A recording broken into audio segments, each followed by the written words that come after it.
નમસ્કાર. વૈદિક જ્યોતિષની રહસ્યમય દુનિયામાં જો કોઈ ગ્રહ સૌથી વધુ કુતૂહલ અને કદાચ થોડો ડર જગાવતો હોય તો એ છે રાહુ. જુઓ, આ કોઈ ભૌતિક ગ્રહ નથી, પણ એક શક્તિશાળી છાયાગ્રહ છે.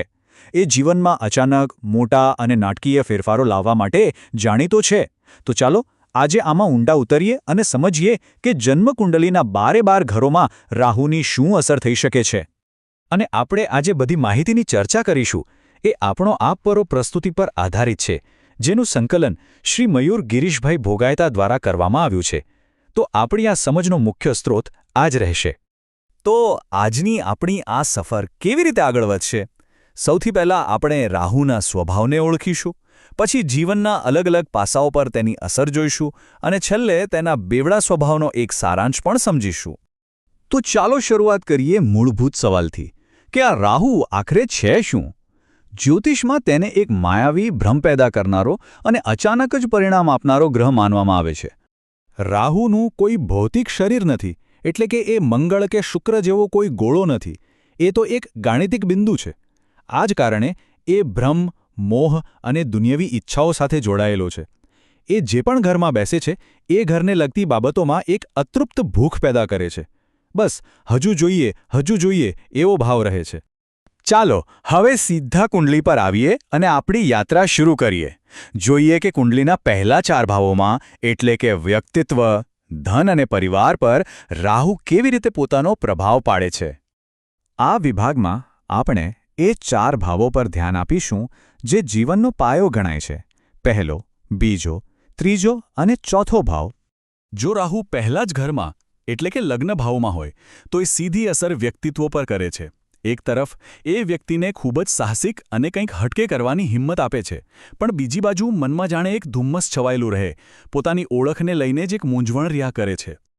બીજો ભાવ છે ધન, કુટુંબ અને વાણીનો. અહીં રાહુ રાતોરાત અમીર બનાવી શકે છે, જેમ કે કોઈ લોટરી લાગી જાય કે પછી અચાનક વારસો મળી જાય. પણ સાવધાન, જે ઝડપથી ધન આવે છે એ જ ઝડપથી ખરાબ આદતો દ્વારા જઈ પણ શકે છે. હા, વિદેશથી પૈસા કમાવા માટે આ સ્થિતિ બહુ સારી ગણાય છે. હવે ત્રીજા ભાવમાં તો રાહુ કમાલ કરી દે છે. આ એના માટે સૌથી સારી જગ્યાઓમાંથી એક છે. કેમ? કારણ કે ત્રીજો ભાવ હિંમત અને પરાક્રમનો છે અને રાહુ એ જ ગુણોને અનેક ગણા વધારી દે છે. અહીં તે વ્યક્તિને એટલું નિડર બનાવે છે કે શત્રુ એની સામે ટકી શકતા નથી. હા, ભાઈ બહેનો સાથે થોડા મતભેદ રહે, પણ સમાજમાં માન સન્માન ખૂબ મળે છે. ચોથો ભાવ એટલે ઘર, ગાડી, મકાન, માતા એટલે કે ભૌતિક સુખ. રાહુ અહીં આ બધું જ આપી શકે છે, પણ એની એક કિંમત ચૂકવવી પડે છે, અને એ છે મનની શાંતિ. વ્યક્તિ પાસે બધું જ હોય પણ ઘરમાં એને ચેન ન પડે. અને મોટા ભાગે આવા લોકોને સફળતા પોતાના જન્મસ્થાનથી દૂર જઈને જ મળે છે. ચાલો હવે કુંડળીમાં થોડા વધુ ઊંડા ઉતરીએ અને જોઈએ કે રાહુ શિક્ષણ, સંતાન, સંબંધો અને જીવનના ગહન રહસ્યો પર કેવી રીતે અસર કરે છે. તો હવે આપણી ચર્ચાનો વિષય છે 5મો, 6ઠ્ઠો, 7મો અને 8મો ભાવ. આ એ ભાવો છે જે જીવનના પડકારો અને સંબંધો સાથે ગાઢ રીતે જોડાયેલા છે. 5મું ઘર એટલે બુદ્ધિ, પ્રેમ અને સંતાન. અહીં રાહુ વ્યક્તિને ખૂબ તેજ બુદ્ધિ આપે છે અને ખાસ કરીને શેરબજાર જેવી જોખમી, સટ્ટાકીય પ્રવૃત્તિઓ તરફ ખૂબ આકર્ષે છે. કેમ કે રાહુ એટલે જ અચાનક લાભની આશા. જો કે આ જ સ્થાન સંતાન સંબંધિત ચિંતાઓ અથવા વિલંબનું કારણ બની શકે છે. 6ઠ્ઠો ભાવ એટલે રોગ, ઋણ અને શત્રુ. અને ત્રીજા ભાવની જેમ જ અહીં પણ રાહુ શાનદાર પરિણામ આપે છે, કારણ કે રાહુ એક પાપી ગ્રહ છે અને 6ઠ્ઠો ભાવ પડકારોનો છે. એટલે અહીં રાહુ પોતાના તત્વમાં હોય છે. એ શત્રુઓનો નાશ કરે છે અને કોર્ટ કચેરીના મામલામાં જીત અપાવે છે. હવે વાત આવે છે 7મા ભાવની, એટલે કે લગ્ન અને ભાગીદારી. રાહુ પરંપરા તોડનારો ગ્રહ છે, એટલે અહીં તે દાંપત્ય જીવનમાં વૈચારિક મતભેદ ઊભા કરી શકે છે, અથવા તો આંતરજ્ઞાતીય કે બિનપરંપરાગત લગ્ન કરાવી શકે છે. બિઝનેસ પાર્ટનરશિપમાં પણ સાવચેત રહેવું જરૂરી છે.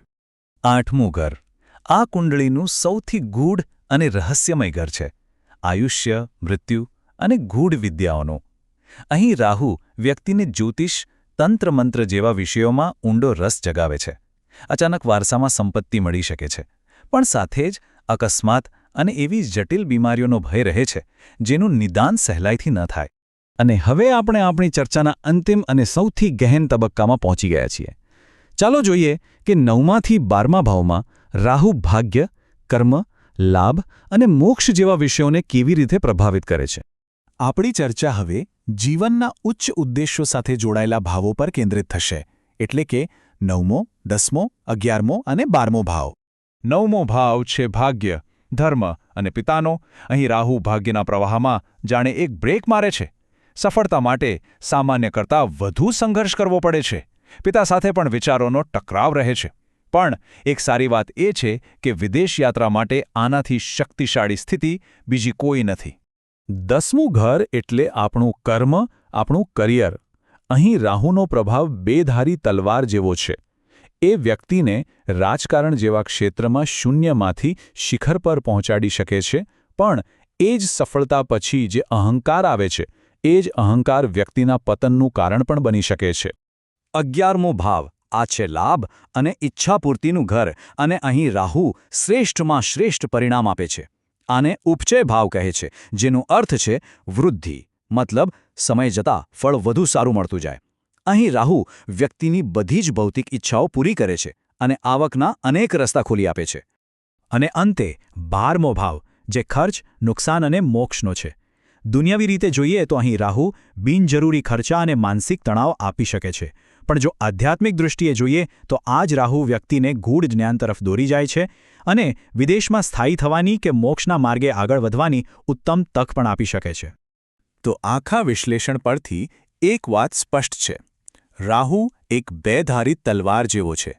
તે જે સુખ અને સફળતા આપે છે એની સાથે હંમેશા કોઈ પડકાર અથવા કોઈ કિંમત જોડાયેલી હોય છે. તો છેલ્લે મુદ્દો એ નથી કે રાહુ સારો છે કે ખરાબ. મુદ્દો એ છે કે રાહુ આપણને જીવનની અનિશ્ચિતતા બતાવે છે. એ એવા ક્ષેત્રો દર્શાવે છે જ્યાં અચાનક તકો પણ આવી શકે છે અને પડકારો પણ. એને સમજવું એ ભવિષ્યને જાણવા કરતાં જીવનના અણધાર્યા વળાંકો માટે તૈયાર રહેવાની કળા શીખવા બરાબર છે. અને આ જ વિચાર સાથે આજે અહીં વિરામ લઈએ.